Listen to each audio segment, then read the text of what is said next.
Boa tarde. Teu som tá desligado. Pronto, agora habilitei. Boa tarde a todos. Boa tarde. Felipe, se você quiser ir colocando já a apresentação, pode deixar no ponto. Tá ok, professor.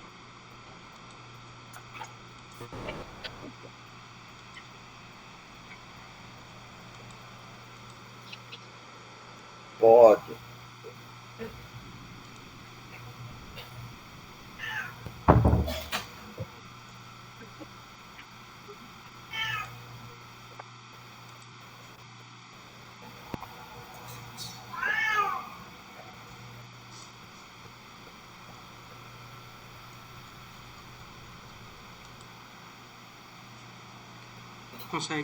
Conseguem ver direitinho? Sim, agora não está no modo de tela de modo de apresentação, né? Isso. Ótimo. Então, a gente pode começar? Tá, certo. Podemos sim. Pode sim. Eliseu, você não precisa gravar, não? Sim, a gente vai gravar. Ótimo. Então, nós vamos dar início à defesa de monografia de conclusão de curso do Felipe Reis Bort, cujo título é Economia Política e Contas Nacionais, mensuração empírica da exploração da força de trabalho na economia brasileira, de 2000 a 2020. Eu gostaria de cumprimentar os membros da banca examinadora, o professor Luiz Eduardo Simões de Souza e o professor Orlando Oscar Rosar. Desde já gostaria de agradecer aos dois pela gentileza de terem aceitado o convite para participar dessa banca. E gostaria também de cumprimentar todos os presentes, né, que certamente, atendendo ao convite do Felipe, né, estão aqui participando desse momento importante na vida acadêmica, né? Eu acho bom quando as defesas têm a participação de outros colegas do curso, de fora do curso, né, para poder a gente acompanhar um pouco daquilo que a própria universidade vem produzindo. Eu combinei com o Felipe para nós termos um tempo de apresentação de 25 minutos, poderia estender no máximo até 30, e em seguida nós vamos para a apreciação dos membros da banca.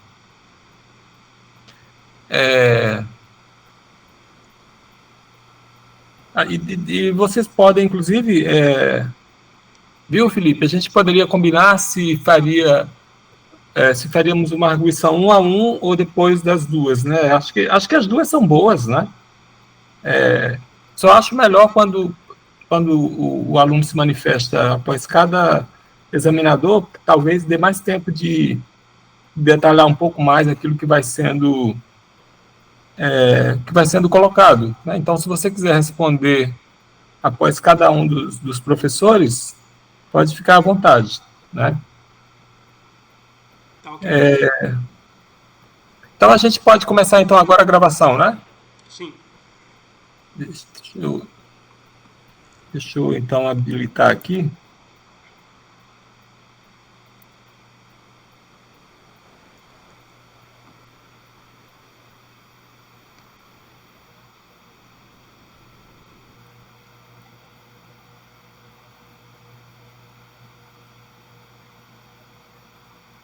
Se não houver nenhuma objeção, ninguém se manifestou, né? Acredito que não, né? A gente vai dar início, então, à gravação. De acordo. Então, Felipe, agora a palavra está contigo, tá bom? Tá ok, professor. Muito obrigado. Bom, boa tarde a todos. Como o professor já apresentou, né? Eu me chamo Felipe Reis Bort e vou fazer aqui a defesa da monografia intitulada Economia Política e Contas Nacionais, mensuração empírica da exploração da força de trabalho na economia brasileira de 2000 a 2020, certo? Então a gente começa inicialmente distinguindo algumas atividades, as atividades produtivas e as atividades não produtivas. Bom, o Sheikh e Tonak, eles classificam basicamente 4 atividades básicas de reprodução social.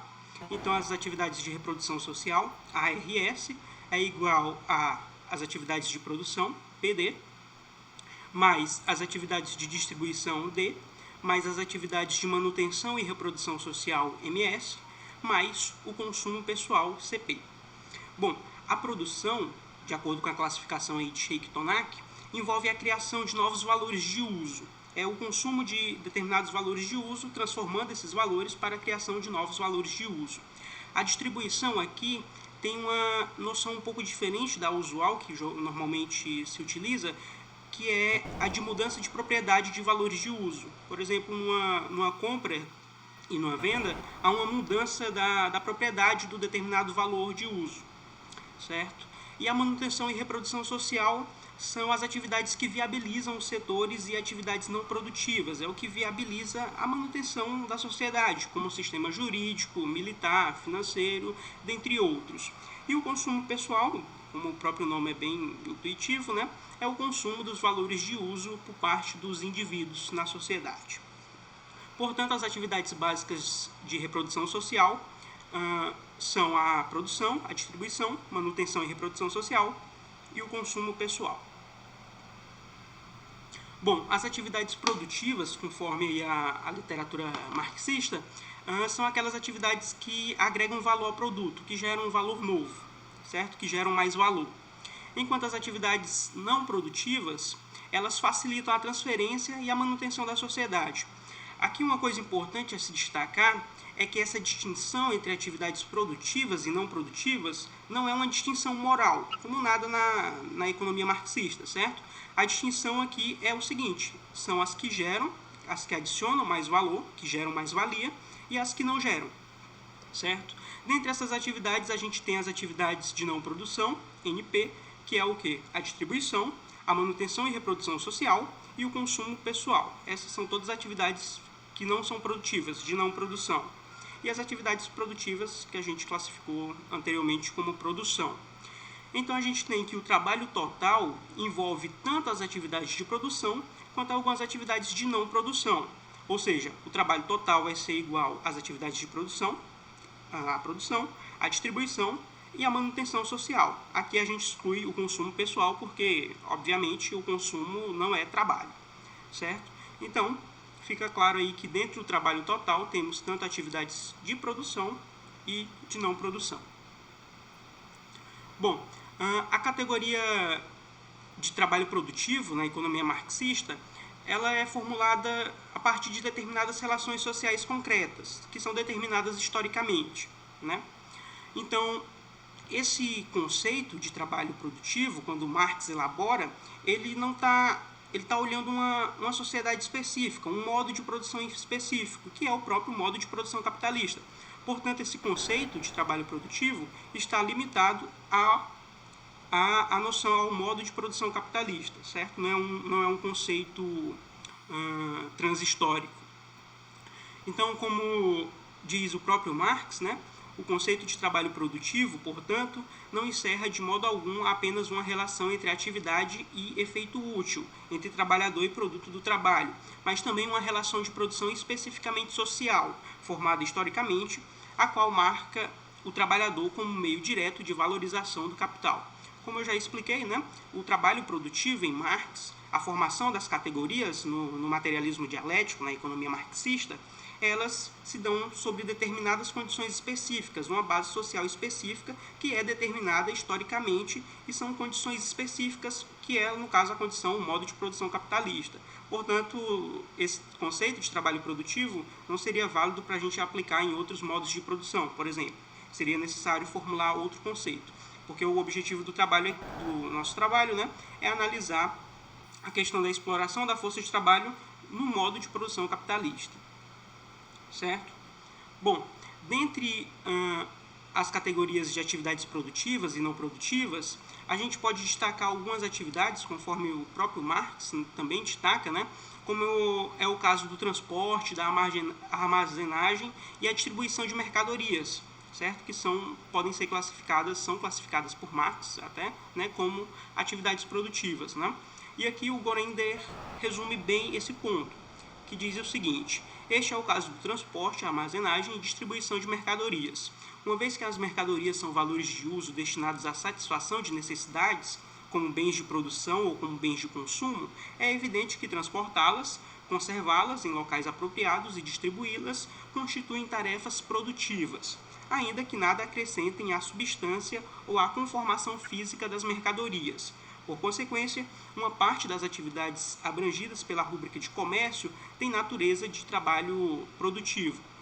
Então, dentro de setores considerados não produtivos, como é o caso do comércio, existe uma determinada parcela deles que envolve trabalho produtivo, como é o caso do transporte, né? Isso está de acordo tanto com o Marx como com o Sheikh Tonak, né, que também argumentam nesse sentido. Portanto, essas categorias elas são um pouco complexas à medida que a gente considera determinados setores produtivos que não são produtivos, mas que têm ali algum grau de trabalho produtivo neles, certo? Bom, o sistema de contas nacionais, né, ele surgiu lá na metade do século XX com o desenvolvimento da macroeconomia, principalmente aí com o desenvolvimento da teoria keynesiana, certo? Então, para auxiliar na formulação de políticas econômicas, de políticas públicas, era necessário uma medida do produto nacional, das atividades econômicas, certo? Então foi criado pela ONU, né, o Sistema de Contas Nacionais, que foi alvo aí de diversas críticas ao longo do seu desenvolvimento, tanto por parte de autores de caráter marxista, quanto por parte, inclusive, de autores keynesianos ou neoclássicos. Acontece que tem uma pequena diferença no nível da crítica, no escopo da crítica. Enquanto as críticas de caráter mais keynesianos ou neoclássicos ao sistema de contas nacionais se restringe aos problemas de mensuração, como a questão do trabalho informal e esse tipo de coisa, a crítica marxista ela vai na raiz da questão. Ela vai criticar justamente o conceito de produção o conceito de produção adotado pelo sistema de contas nacionais.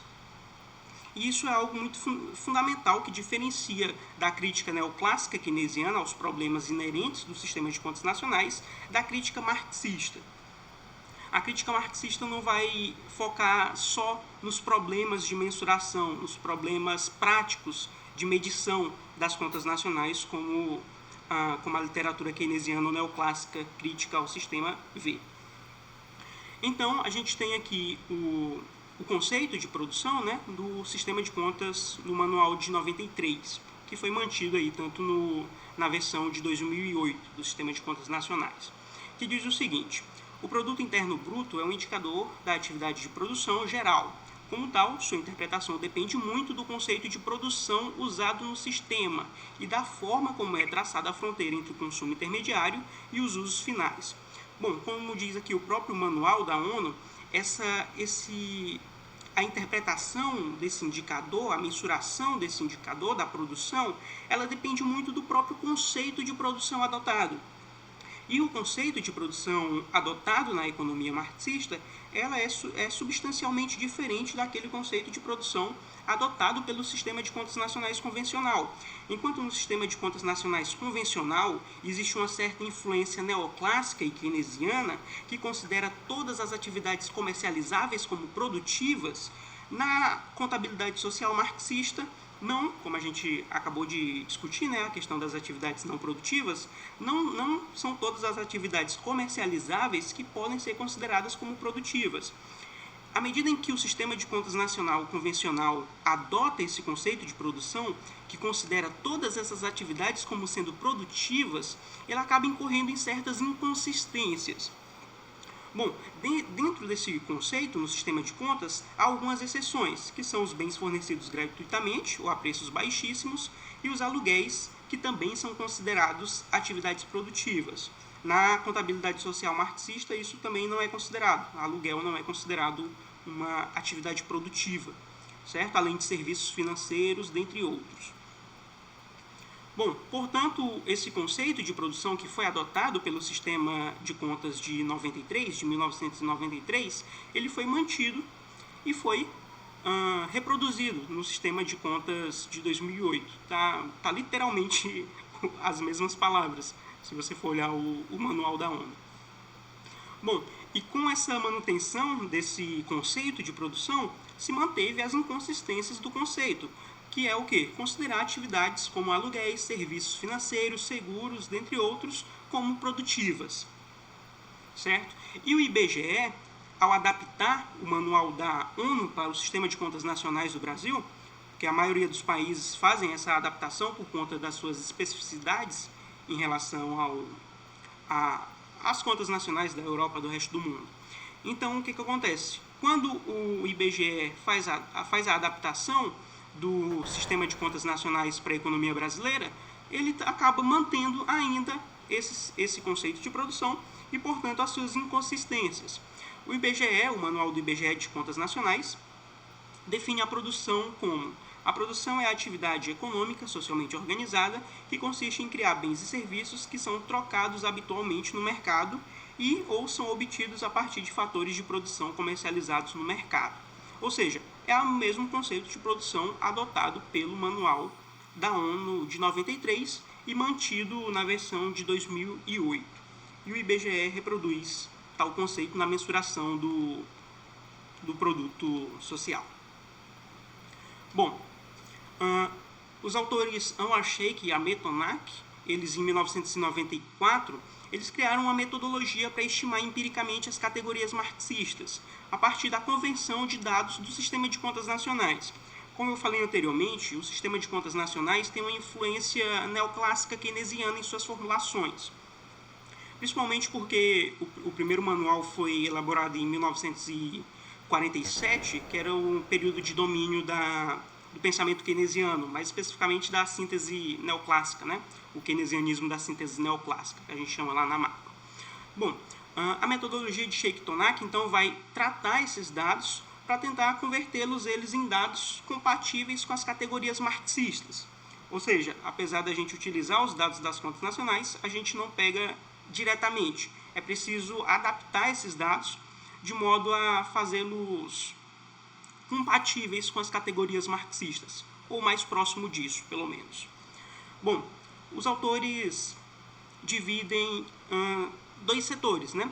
Dois tipos de setores, que são os setores primários, que são aqueles setores que estão relacionados diretamente com a produção e com a realização do produto total, ou seja, o setor de produção e o de comércio, e os setores secundários, que estão relacionados com a recirculação dos fluxos de valor na economia.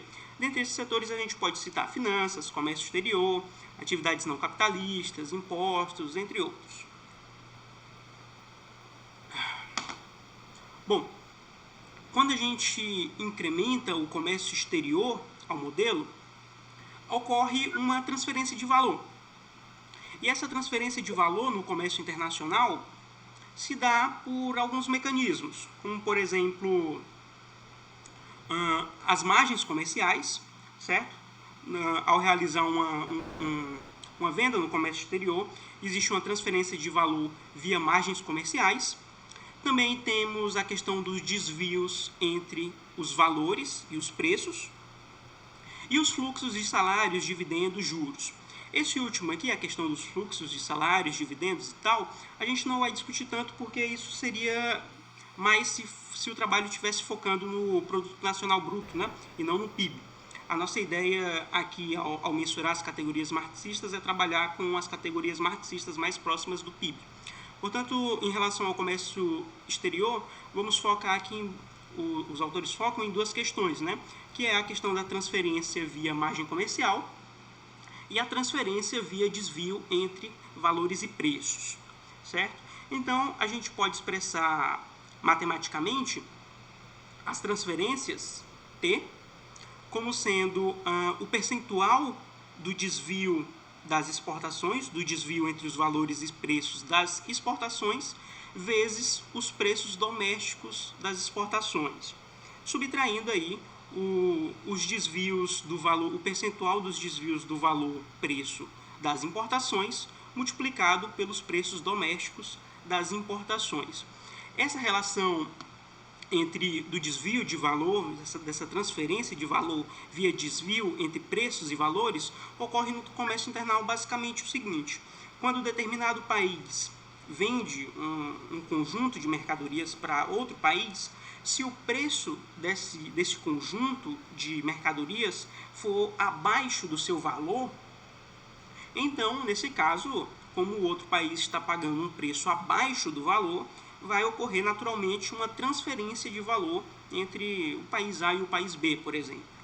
Então, é basicamente isso a ideia da transferência de valor via desvio de preços e valores, certo? Que pode ser expresso matematicamente pela fórmula, como já vimos. Bom, também tem-se as atividades não capitalistas e ilegais. Essas atividades, elas não são mensuradas pelo sistema de contas nacionais tradicional. Na verdade, existem algumas estimativas, só que elas possuem alguns problemas, como é o caso da estimativa da economia subterrânea, feita pela FGV, que, como destacam a professora Leda Paulani e o Márcio Braga, a economia subterrânea não inclui as atividades propriamente ilegais, assim como também não contempla a economia informal da costureira de bairro ou da cozinheira que faz doces para aumentar o orçamento doméstico. Então, essas atividades não capitalistas e ilegais, elas não são mensuradas pelas contas nacionais oficiais, e as estimativas que se tem desse tipo de atividade, como a economia subterrânea, têm alguns problemas, como destacado pelos professores, né, pela professora Paulani e o Márcio Braga. Por isso, aliado a isso, juntamente com a nossa discussão sobre o trabalho produtivo e não produtivo e as atividades de produção e não produção, essas atividades não capitalistas e ilegais, apesar de que algumas podem ser consideradas atividades produtivas, elas não são atividades propriamente capitalistas, não são atividades tipicamente capitalistas. Ou seja, essas atividades de não capitalista e ilegais, assim como não estão contabilizadas no sistema de contas nacionais oficiais, também não vai ser contabilizado aqui na nossa mensuração do capital variável, visto que essas atividades não são criadoras de mais valor, né, de mais-valia. E, portanto, elas ficam fora da nossa medida de capital variável. Bom, aqui a gente tem a nossa adaptação da metodologia de Sheikh-Tonak ao sistema de contas nacionais do Brasil. Bom, aqui a gente tem a nossa primeira variável, a expressão monetária do valor adicionado bruto marxista, em que no modelo de Sheikh-Tonak a gente tem que o valor adicionado é igual ao valor total menos o capital constante, né? Que vai ser igual à produção total do setor produtivo, mais a produção bruta, né? Produção bruta do setor produtivo, mais a produção bruta do comércio total, menos os insumos utilizados nessa produção. Ao adaptar essa fórmula ao sistema de contas nacionais do Brasil, seguindo aí a literatura empírica brasileira, né, em economia marxista, bom, a gente calcula o valor adicionado bruto marxista como a somatória do valor adicionado bruto dos setores produtivos, menos a somatória do rendimento misto bruto desses mesmos setores produtivos, mais o valor bruto do comércio, menos o rendimento misto bruto do comércio. Em relação à expressão monetária do capital variável, em que no modelo de Sheikh-Tonak vai ser igual ao salário dos trabalhadores produtivos, na nossa adaptação ao sistema de contas nacionais do Brasil, a gente tem que a expressão monetária do capital variável é calculado pela somatória do salário dos trabalhadores do setor produtivo, mais as contribuições sociais efetivas também dos trabalhadores do setor produtivo, né, a somatória aí dessas contribuições. E, por fim, a taxa de exploração, a taxa de mais-valor, no modelo de Sheikh-Tonak, o quociente entre a massa de mais-valor e o capital variável, e no nosso também é o quociente entre a massa de mais-valor, só que, no caso, a expressão monetária do capital variável já adaptado ao sistema de contas nacionais do Brasil. Bom, a partir disso, a gente pode também classificar as atividades produtivas e improdutivas no sistema de contas nacionais, para realizar a mensuração empírica, né, das categorias marxistas. Então, dividimos aqui as atividades produtivas como a agropecuária, as indústrias extrativas, a indústria de transformação, eletricidade e gás, água, esgoto e gestão de resíduos, construção, transporte, armazenagem e correio, informação e comunicação. E as atividades improdutivas, conforme a literatura marxista acerca do tema, o comércio, as atividades financeiras, seguros e serviços relacionados, atividades imobiliárias, outras atividades de serviços, a administração, defesa, saúde, educação pública e seguridade social. Novamente, cabe destacar aqui que essa distinção entre as atividades produtivas e improdutivas não é uma distinção moral, muito menos uma distinção entre atividades mais necessárias que outras. Tanto as atividades produtivas quanto as improdutivas são necessários aí para o desenvolvimento social, pela manutenção da sociedade como um todo, certo? A questão aqui é mais em relação a se elas criam mais valor ou não. Bom, os resultados, aqui a gente tem a nossa tabela 1, com os resultados obtidos da nossa mensuração, né?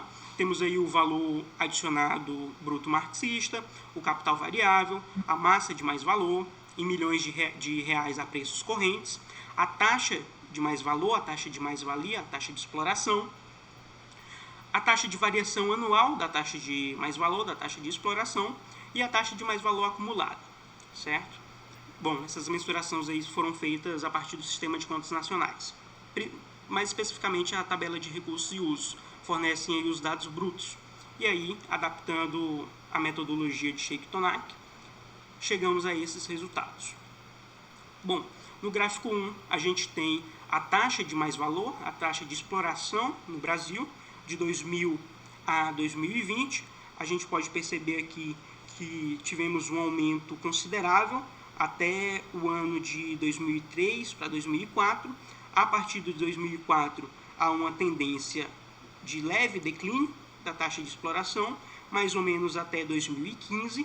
E a partir de 2015, com ênfase aí a partir de 2016, a gente observa aí um intenso aumento da taxa de exploração na economia brasileira, principalmente nos últimos anos aqui da nossa série, 2019 e 2020. No gráfico 2, a gente tem a variação anual da taxa de mais-valor do mesmo período. Percebam que aqui, nessa taxa de variação, a gente tem um comportamento cíclico dessa taxa de variação, certo? E aí tivemos aí um considerável aumento também aí da variação anual a partir de 2020, né? Bom, no gráfico 3, a gente tem a taxa de mais-valor acumulada, certo? Que mostra também aí um forte aumento aí, mais ou menos até de 2000 a 2003, 2004, novamente uma leve tendência de declínio e aumento aí a partir de 2015, 2016, com esse acentuado aumento aí a partir de 2016, 2017. Bom, as nossas referências utilizadas. E é basicamente isso. Muito obrigado a todos. E é só. Ok. Bom, Felipe, a banca já se reuniu, né? E vou ler aqui, então. Precisa ler a ata? Vocês acham melhor? Não. Lê a ata. Tá gravando? Então. Tá gravando? Ler, então, é bem curtinha, né? Vou ler. Se estiver gravando, lê a ata. Pronto. A gravação eu já desliguei. Então, mas vou ler. Então não precisa ler a ata. É bem curtinha, né? Então, aos 19 dias do mês de julho do ano de 2023, às 15 horas, em sessão por via remota, através do link, aí vem a menção do link, em sessão pública teve início a defesa da monografia de conclusão de curso intitulada Economia Política e Contas Nacionais, mensuração empírica da exploração da força de trabalho na economia brasileira de 2000 a 2020. A banca examinadora foi aprovada pelo colegiado de curso e constituída pelos professores Luiz Eduardo Simões de Souza, Orlando Oscar Rosar e, na qualidade de orientador, Eliseu Serra de Araújo, que presidiu os trabalhos e, após ter feito as apresentações formais, convidou o candidato a fazer exposição sucinta de seu trabalho. Após a explanação, o candidato foi arguido pela banca examinadora, que, finalizando os trabalhos, resolveu aprová-lo com as seguintes notas. Então, todos os membros da banca examinadora atribuíram a nota 10 e, portanto, a média 10 ao Felipe, pelo seu trabalho, e parabéns. É isso. Parabéns, Obrigado. Felipe. Aplausos aqui. Parabéns, Felipe, parabéns. Obrigado, professor. Obrigado. Olha aqui, ó, tem aqui, efeitos especiais aqui. Só tá aloprando nos emojis aqui. Essa para mim é nova aqui nas lives. Pois é. Legal. Efeitos Tá bom. especiais aqui. Então, obrigado, professor. Qual é o prazo para devolver para você? O gatinho também. Você quer conhecer? Você quer conhecer? Cadê? Mostra aí. São 15 dias, viu, Felipe? Perguntei hoje para a Isabel. O prazo máximo para correções. É um siamês. É siamês? É um siamezinho, Sim, olha só. Siamesão. Siamesão, é grandão, Você tem aí um leão. O leão, esse leão aqui vai completar 16 anos, dia 7 de agosto, Nossa. ele vive comigo. Nossa! O leão antigo, cara. Tá muito bem, cara, ele tá muito bem. Parabéns aos 16 anos, né? É. Bom, gente, obrigado a vocês, inclusive aos colegas que prestigiaram aqui o trabalho do Felipe, e a gente vai se vendo. Tá bom. Felipe, permanece só um minutinho, só para combinar essa coisa dessa finalização aí, tá bom? Tá, ok. Só permanece aí rápido. Bom, eu tô saindo aqui. Tchauzinho, gente. Obrigado. Tchau, Tá bom, obrigado. Luiz, obrigado, Orlando. Obrigado a vocês todos.